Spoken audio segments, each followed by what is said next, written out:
Well, as you see, this nylon bolt is 3 inches wide, long. I don't know how this looks here. But this, I had putting stainless steel washers in here before, you know, for the positive and negative there. And what I did here is I took a trip to the junkyard, you know, where they go crush cars and they buy iron and metal and all that. Well, I was looking in their stainless steel bin. It's usually where I get all of my stainless. You know, sometimes they have big sheets. In fact, that's where I got that sheet from, and that one from. That's where I got this perforated stainless, which is going in my barbecue pit. It's doing, you know, all the stainless in that piece right there, and I've got more. Oh, and that piece right there is the 3/16 stainless. That's 304. No, this is 3/16 also. Anyway, what I did, I went and looked at their stainless steel bin, and they just had a bunch of scrap, like stainless steel coffee pot, you know, the outer shell. And I looked in there and I was like, there's nothing in there that I can actually use.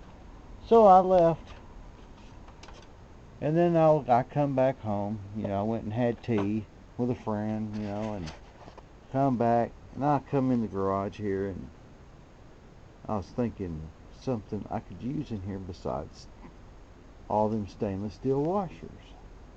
I mean, that kind of gets expensive. I mean, for all the cells I have to build, it would have cost me $36 to put stainless steel washers, because it would take 10 in each, and then I've got other cells I'm building too. So what happened is, what I came across inside that stainless steel bin, I remembered, well, they had some stainless tubing. So I thought, well, yes, I can use it. So I cut it to piece it in there, and it worked out just perfect. And I bought 3 pounds of it. Some of it was kinked and bent, and I cut all that off and salvaged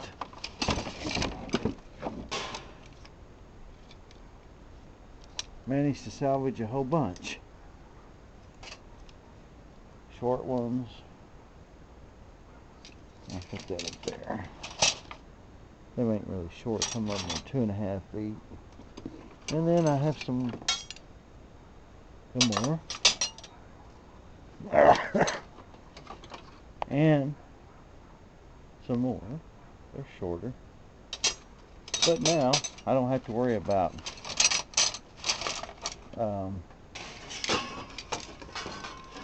stainless steel washers anymore.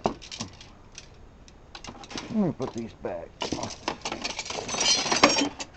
Not good enough. Then I managed to salvage some short ones like this. You know, I just used my little pipe cutter and cut them right off. There's some more up here. And I started cutting them all about that long with my little pipe cutter. In fact, it should be laying in here somewhere. Over here somewhere. Anyway, back to this. That's what I ended up putting on here. Now I still have to put a right here, a lock washer, and then my strap that's going to my positive. I'm gonna stick a little strap back behind here and mash it in there real good, and then it's gonna be bent this way and then up, and then both right tip below the water level inside my cell. So you can keep it cooler. But that's one. This is, oh, and how did I make that with a gap like that? Well, I used 5 negative and on the other side 5 positive. And I tried the 5 in between, in between each, 5 neutrals. That didn't produce nothing. Okay. Then I tried 1. That pulled my alternator down too much. Then I tried 3 in between with, less positive negatives. And I tried 4, and then I got down here to 2, putting 2 in between each. It goes neutral, positive, neutral, negative, neutral, but there's 2 neutrals. And I hooked it up straight to my battery, stuck it in a 5-gallon bucket just like that. And it actually produced quite well and didn't really pull my alternator down like I thought it would. Not like the other. This big old brick, it's 3 inches thick and 8 inches tall. And well, let me see. This one, this little bitty one here, right here. See how little it is? It's not very wide at all. It's brute force. Okay, it puts out real good, but it sure lugs down the alternator. But this one puts out way more than this one does, and this big one puts out more than this one does, and don't lug the alternator down. Now, this one here, it is, let me back this up some.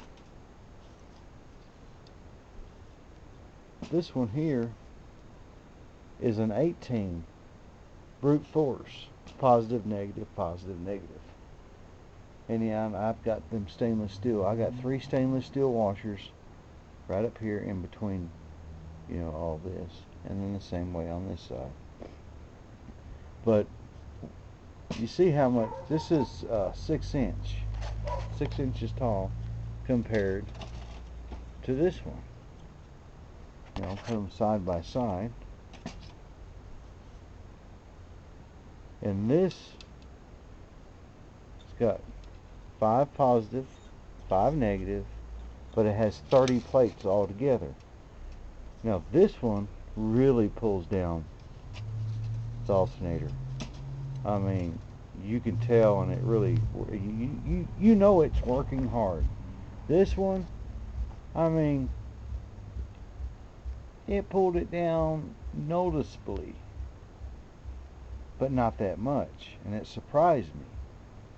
And so I let it run in a 5-gallon bucket of water with that 5-gallon bucket of water, I think, had like 5 teaspoons of baking soda in it. And you would think it'd pull it down more than it did, but it didn't. And I let it run and sit and produce the hydrogen up through that bucket, straight. I had my jumper cables on here, and I let it run a good 10 minutes, and I felt the water, and it wasn't hot. It wasn't, cold, but it wasn't hot. It wasn't even warm. And that surprised me, and I thought, well, here's the design that I'm going to go with then. For the production I was getting straight off the alternator, off a low amp alternator at that, I think that alternator on that 87 S10 is maybe somewhere between 70 and 80 amps, and it barely pulled it down, like turning on the air conditioner, if that much. But this big old brick here is going in that monster cell over there, right here. And so, as you can see down here, I'm making the second one now, and then I've got more plates up here, and I've got some more plates here that's got to be, cut, trimmed at the top at an angle. you know, like these are. And I'm using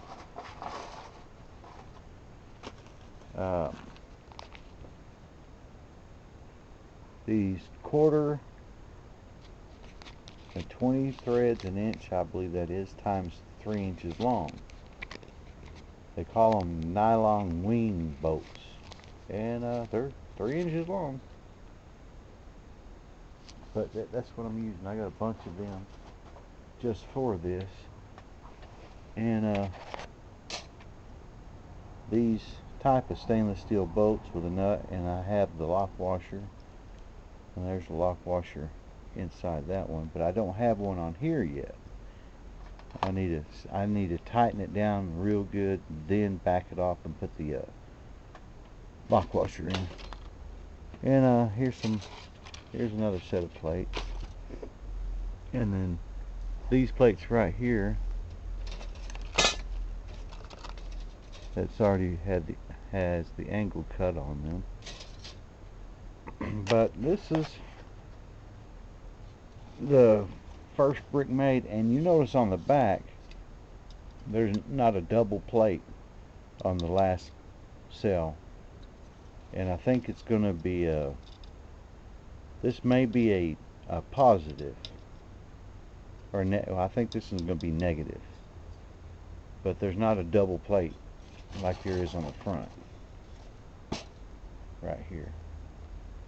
And then you have the positive right here, but you have down here you got 2 neutrals right here, and then you got this plate, which will be the neutral, a negative, and these are positive.